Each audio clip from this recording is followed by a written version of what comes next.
Should one race in order to live, or live to race? La Régie Renault a choisi la Formule 1 pour deux raisons. La première, c'est son niveau technique très élevé. Et ceci impliquait un niveau d'exigence considérable. La deuxième, c'est sa notoriété mondiale et le fait que Renault soit une marque mondiale avec des ambitions mondiales et avait besoin de trouver un objectif de compétition qui est une expression internationale et une diffusion internationale. Well, I've always enjoyed motor racing. When I was a child at school, I found it a fascinating subject, and it really dominated everything I thought about when I was young. That terrific enthusiasm pushed me into racing, supported me throughout all the difficult times, and even today, when we're quite successful, it's still as strong as ever. There's no doubt about that. It's just something from within. There seems little in common between the reasons why a major automobile manufacturer and a small specialist team go racing. For a long time they coexisted or raced against one another. But these days it's not uncommon to see them associated with one another to form the ideal combination.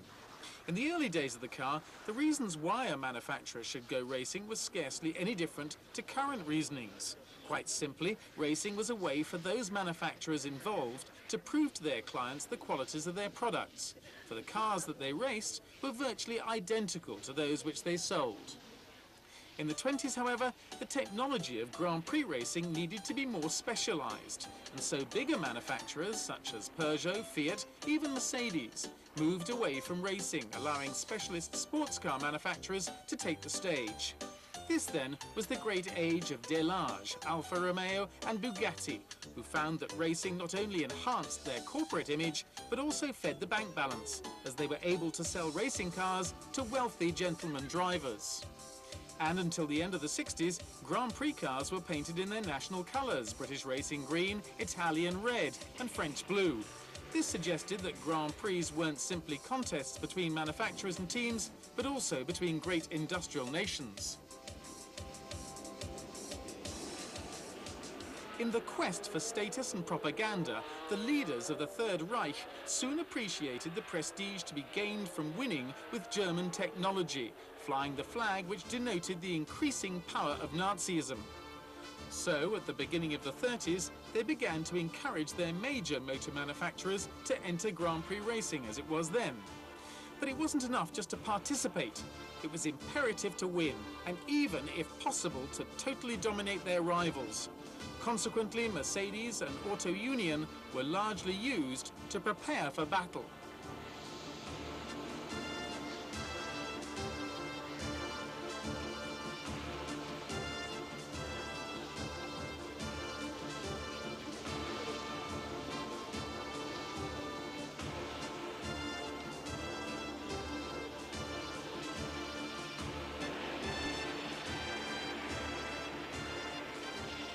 The two major German manufacturers were tempted by large subsidies and launched their campaign with a standard of equipment unknown until then, and results weren't long in coming. Faced by this formidable armada, better organised and extremely well equipped, the opposition of Italian and French specialist manufacturers crumbled. Just as quickly and efficiently, a few years later, the same nations would come up against similar opposition of a much more ferocious nature. Unfortunately, all this could be seen in hindsight, but few of the nation's leaders could actually see the nature of the threat so obviously demonstrated by their future enemy. In the meantime, the Silver Arrows won all the great races between 34 and 39, perfectly fulfilling the role and succeeding in the mission which the Nazis had assigned them. In the eyes of the world, they represented and symbolized the efficiency of the regime that promoted them. The idea of motorsport as an instrument of propaganda had just begun.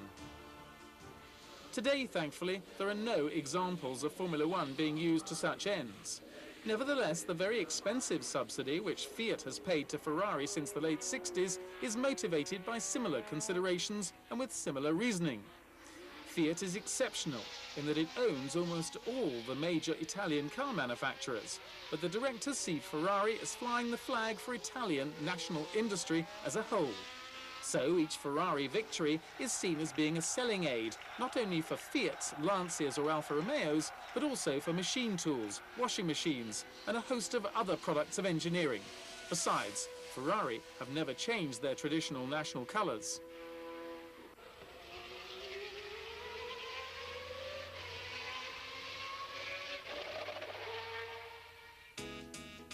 In the 50s, motor racing in Britain gave rise to a whole new generation of specialist Formula One car builders, some of which would dominate Grand Prix over the next 3 decades. But it was the rich industrialist, Tony van der Velde, manufacturer of the famous bearings of the same name, who would be the first to attempt to win the World Championship. To drive his Van Walls in their attempts to beat the Ferraris and Maseratis, he hired the best of the English drivers, Stirling Moss, who was, with Fangio, the best driver in the world at the time. The campaign nearly worked. Van Wall won the Constructors' Cup in 1958, but Moss just failed to win the title, which went, in spite of fewer wins, to Ferrari driver Mike Hawthorn.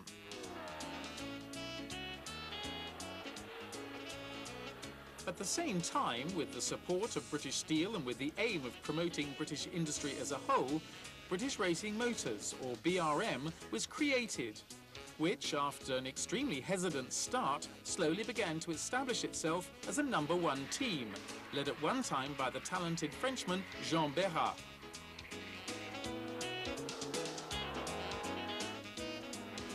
When van der Velde closed down his team due to ill health, BRM took up the challenge and reached its peak in 1962, when Graham Hill and the team won their respective world championships. The 60s were the golden age of BRM, but sadly they went into slow and irresistible decline in the 70s. But the team ran many great drivers in its time, Jackie Stewart for instance, but also the great Mexican driver Pedro Rodriguez, the superb Swiss driver Joe Siffert, and even Austria's Niki Lauda at the start of his career. And Jean-Pierre Beltoise won for the first and only time at Monaco in 1972. It would also be BRM's last.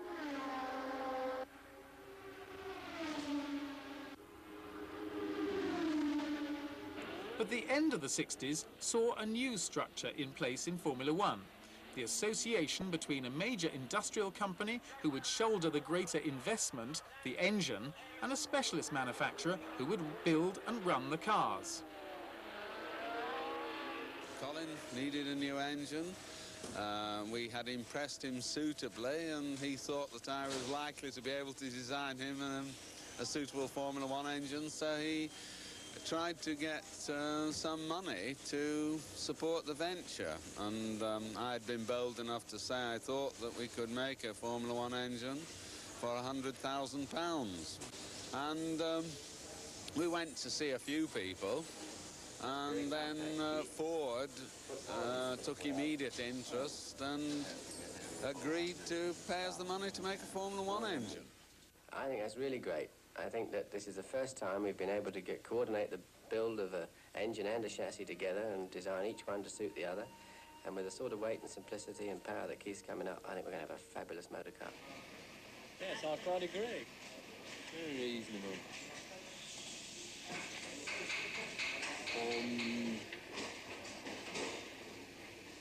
I would say that was about 50,000. Walter Hayes was a public relations director with great foresight.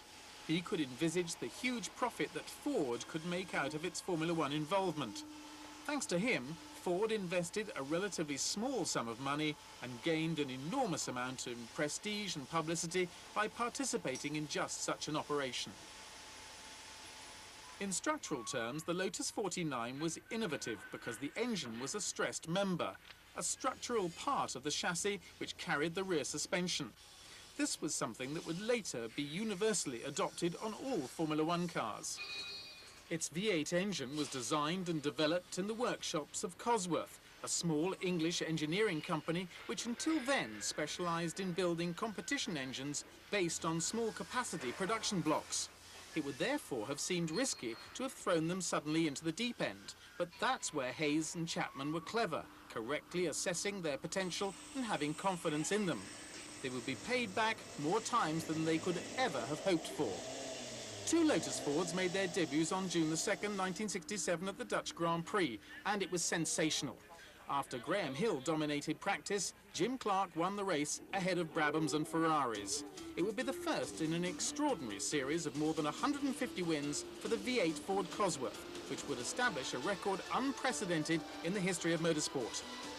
But the use of this engine would not remain the exclusive right of Team Lotus, and gradually it would take over as a power unit for the majority of the field, to the point where, but for Ferrari, Formula One might quite simply have become Formula Ford.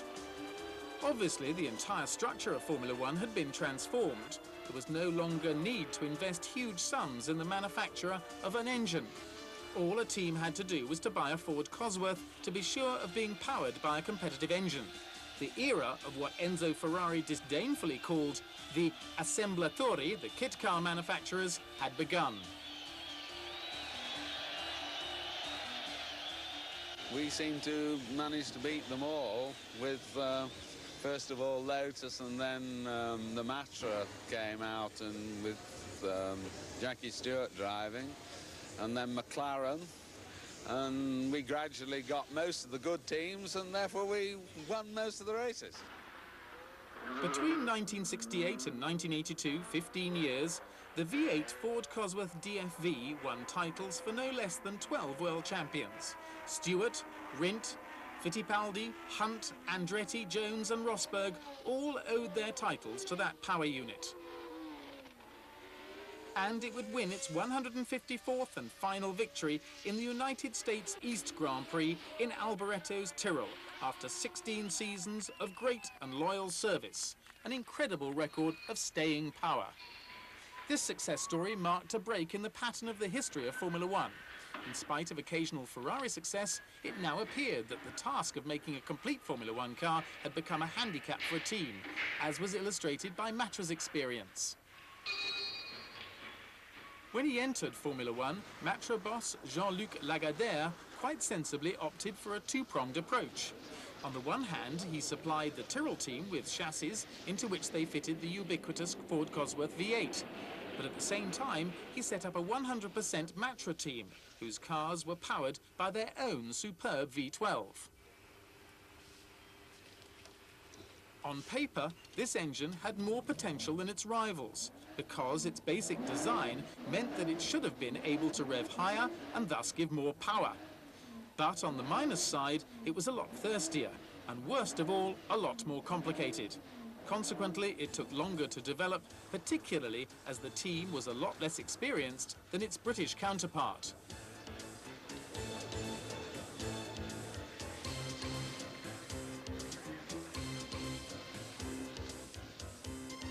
Built with the aid of a government subsidy, the V12 Matra certainly made a nice noise. Unfortunately, however, the French manufacturer chose to divide its efforts between endurance racing and Formula One, which did nothing to help the results in either. So, while the Matra Ford flew from success to success and took Jackie Stewart to the first of his 3 world titles in 1969, the Matra went from one setback to another and would never win a single Grand Prix.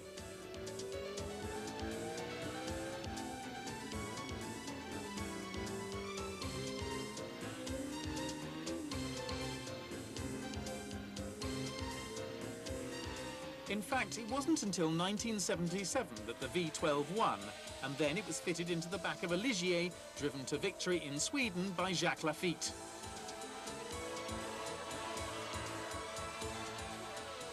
Even though Renault's programme was run very differently, that team's experiences were in many ways similar. The Régie came into Formula One in 1977 to promote its image.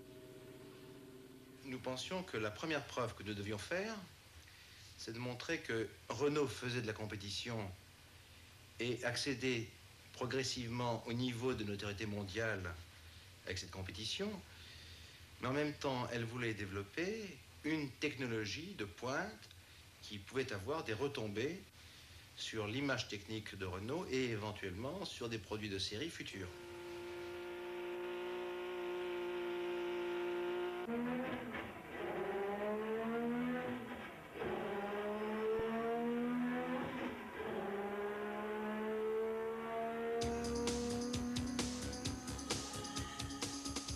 20 years earlier, Mercedes, relying on its industrial and financial power, only had to beat a number of small Italian teams who did little more than tease the industrial giant.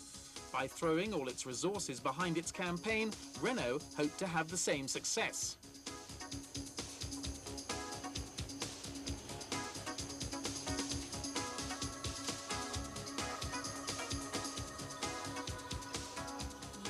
But times had changed. The advent of sponsorship had changed the game.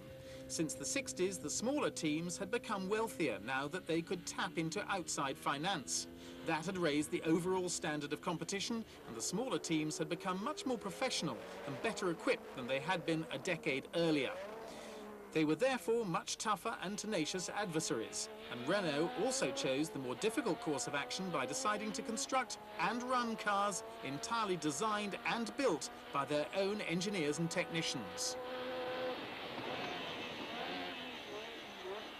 Je crois qu'il aurait fallu désolidariser plus vite l'équipe de course de Renault pour qu'elle soit plus indépendante et plus souple. Si j'avais à refaire, c'est maintenant, je dirais, peut-être en 81 ou 82, fallait-il déjà couper le cordon ombilical qu'il y avait avec les motoristes, qui faisait que l'ensemble de l'équipe moteur plus châssis était peut-être plus lourde à manier qu'une équipe anglaise. Between 1977 and 1985, the Renault Sport team won 15 races, but never achieved their chosen goal, the World Championship title. Honda tried to do the same thing, but with no more World Championship success in the 60s, winning just the 1965 Mexican Grand Prix. But having learned this lesson, the Japanese manufacturer then enlisted the help of Lola and Surtees as partners. However, this was no more successful and was soon curtailed. Nevertheless, Honda had been able to weigh up the advantages and disadvantages, so that when they returned to Formula One in 1983, it was simply as engine suppliers with an ambitious V6 turbo initially supplied to Spirit, which were virtually their test team. Turbocharged engine is anyway the advanced technology for the future in the passenger cars. So we are not intending to come into the racing just as for winning, but also we want to develop the new engine technologies as a controlling system of the engine, especially for the fuel injection. It is digitally computerized, and it's a sensor, basically RPM, and also the pressure boost of the engine is the basic sensing factors.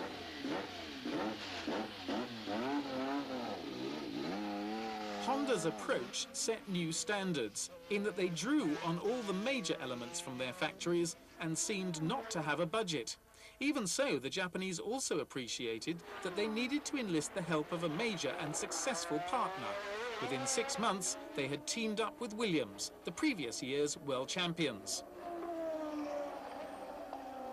Their main rivals were the McLaren team, whose cars were fitted with tag engines developed by Porsche, and Brabham, who had BMW power and for whom Nelson Piquet would win the 1983 World Championship. The Brazilian moved to Williams and would win the title again in '87, this time powered by a Honda engine.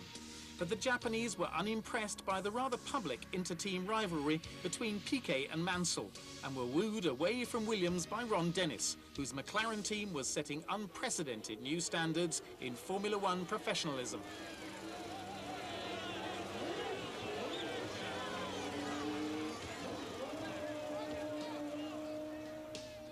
Once again, this partnership was one between a large automobile manufacturer and a small specialized team concentrating solely on Formula One. But the McLaren team was no longer what the French had once referred to as a garagiste. McLaren was now a highly professional team with very tight organization which left nothing to chance, whose perfectionism, presentation and preparation surpassed anything previously seen, helped in no small way by a sizable budget courtesy of sponsors. What Ron Dennis had done was to set his sights higher than perhaps anyone before. He wanted to totally dominate the sport with faultless reliability, reaping total success. He found the budget and in so doing established new standards for his competitors to aim at. In the meantime, this battle plan, allied to Japanese stringency, would carry all before it. Into this perfect mix, Dennis added the best two drivers he could find, Alain Prost, the champion of the 80s, and the only man perhaps capable of beating him on a regular basis, Ayrton Senna.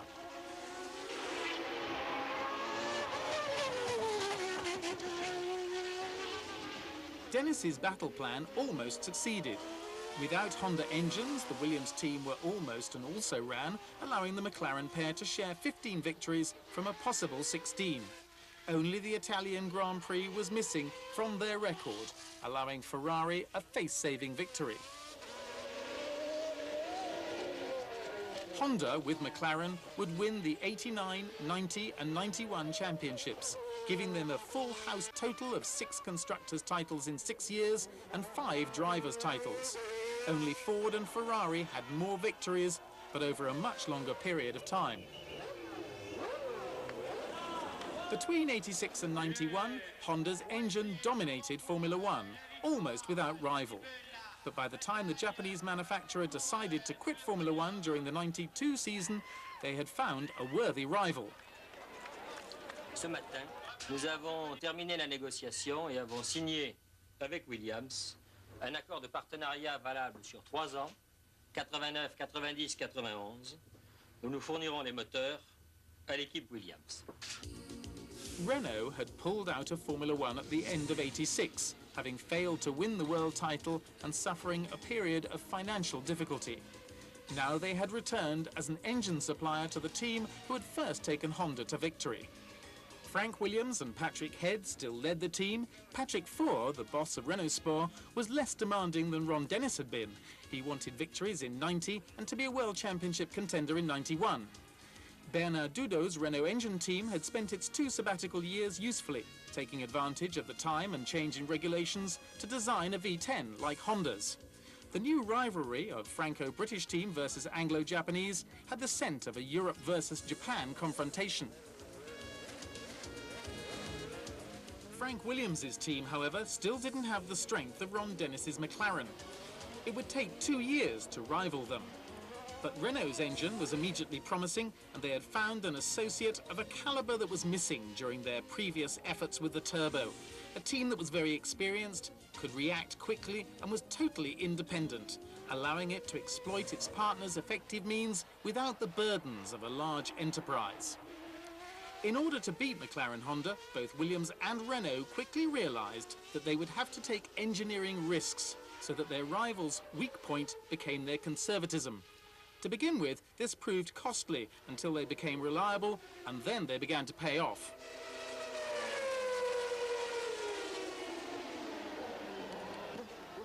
It was Mansell's attack on Senna at Barcelona in 1991 that symbolized the changeover, signaling the end of McLaren Honda's reign and the advent of Williams Renault.